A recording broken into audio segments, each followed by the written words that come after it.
So this is a maximum paintball that I've learned, and it's actually something that applies in the rest of your life too. Like all of my Cockerpunk's maxims of paintball, I feel like they also have real life applications. But this one I learned in college when I was a huge gun whore, and I went through at least 100 guns in 3-4 years. I owned one of everything at some point, and I had a fun time doing it. But this is something that I learned, is that you should only own equipment that is your favorite. And I know that's not applicable to people who are scrounging around trying to get the best equipment they can for the cheapest amount, or the 13, 14-year-old paintball players who are working at fast food restaurants to afford their equipment. But this comes from like just a connoisseur's point of view. I feel like when you own your equipment, you should just love it, and if you don't, you should get rid of it. Part of this, another component of this, isn't just having your favorite equipment. Part of it is learning to be content with your equipment. Like I love Phantoms. They're not the best pump gun ever made, but my God, they're my favorite. And I love them. Every one of them, all my Phantoms are my favorite gun.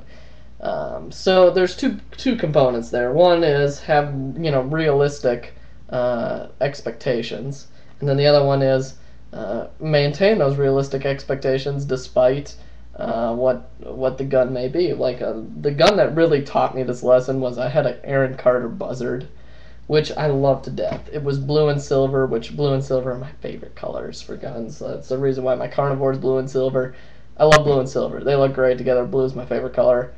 You can put that on your Facebook trivia. And I had this blue and silver beautiful Carter Buzzard. Loved it.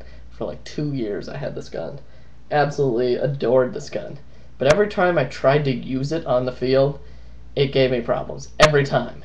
Every single time I had to make excuses for the velocity creeping, I make excuses for shitty efficiency, I had to make excuses for rollouts, I had to make excuses for the weight, I had to make excuses. It was just a nightmare of a gun to actually play with. Loved owning the gun, nightmare to play with.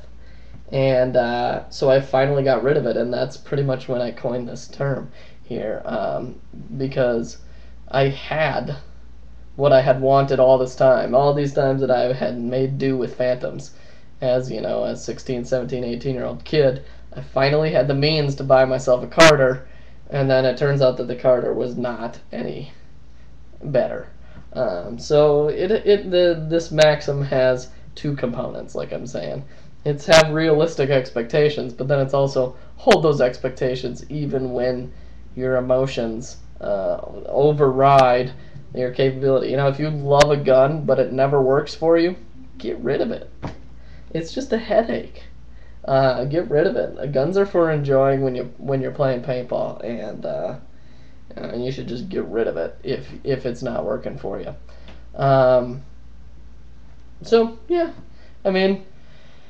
only own a gun if it's your favorite gun. People who have come over to my apartment know that all my guns are my favorite gun. Every time I pick up a gun and hand it to them, I say, man, I'll walk the trigger, or I'll pump the action, or something like that. I'll just, this is my favorite gun here.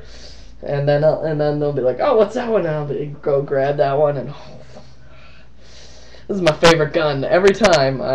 It's just like a love affair with a new piece of equipment every time.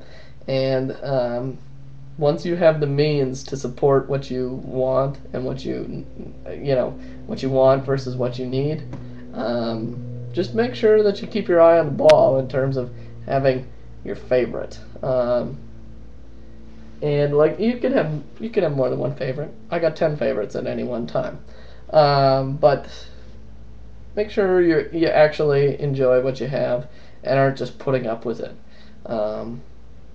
Because you deserve it.